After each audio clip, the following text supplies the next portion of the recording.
Today I'm going to review a process about completing the square. So if we end up with an integral that doesn't fit right into our process, our rules, what do we do about it? So if you kind of read through with me, and I'll remind you how to complete the square and show you a couple. So how do we complete the square? So here, this obviously is not a perfect square. So what I'm going to do is I'm going to kind of rewrite this and put the -7 on the outside, and then I'm going to complete the square for this trinomial. So remember what the process is to complete the square. We take half the middle term, which is half of 6 is 3, then we square that, and we add that to, when we did it last year, we probably added it to both sides. But because I'm adding it on this piece, I don't want to change the equation, so I'm going to subtract 9. And what the math of that is, if I add 9 and subtract 9, I'm not really doing anything. Okay. Now, why would I do that? Well, let's look at x plus 6, x plus 9 now is a perfect square. And you can rewrite that as x plus 3 quantity squared. -7 minus 9 is -16. And just imagine if this were now in an integral, and this integral was dx over x plus 3 quantity squared minus 16.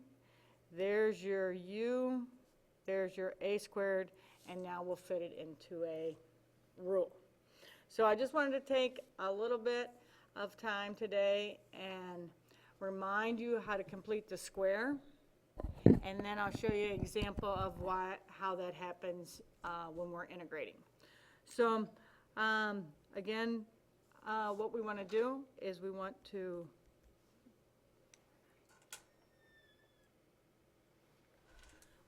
complete the square. So we've got a x squared plus 8x plus 11. Just stick the 11 out. Half of 8 is 4. Square it, we get a 16. And what will we do? We're on really the same side, so we'll just do a -16. Square it, we get a x plus 4 quantity squared, and we'll end up with a -5.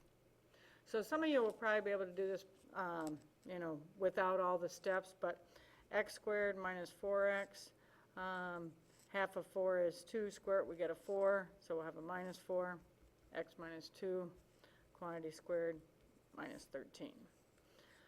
Complete the square here, we'll have a +1, and then we'll subtract 1. And again, why do we do that math? Because we're not really changing anything in the equation.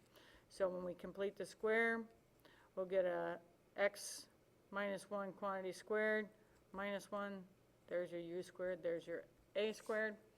And basically, this is how it's going to be when you integrate. The back side of this worksheet talks about completing the square if we have a coefficient. So you have to be a little bit more careful here when we complete the square.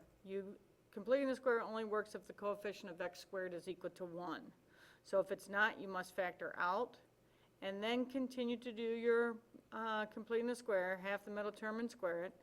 But you have to be careful when you factor out that 4. We're not really adding 16. We're adding 4 times 16, which is a 64, so we have to subtract off 64. So I'm going to put a couple examples here. You can shut the video off and then play it again to make sure that you're correct. But basically, we'll factor out the 2.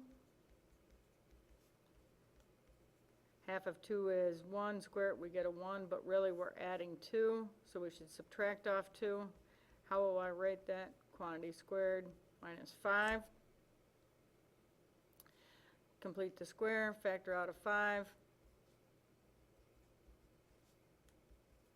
Half of 10 is 5, square it, we get a 25.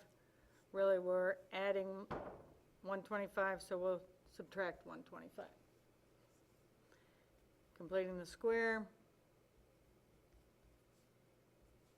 And then, what do we have? 136 7. Be careful here with a negative. When you factor out a negative, the coefficient of the x squared must be 1. So a negative 3 times a negative 4x is going to be a positive 12.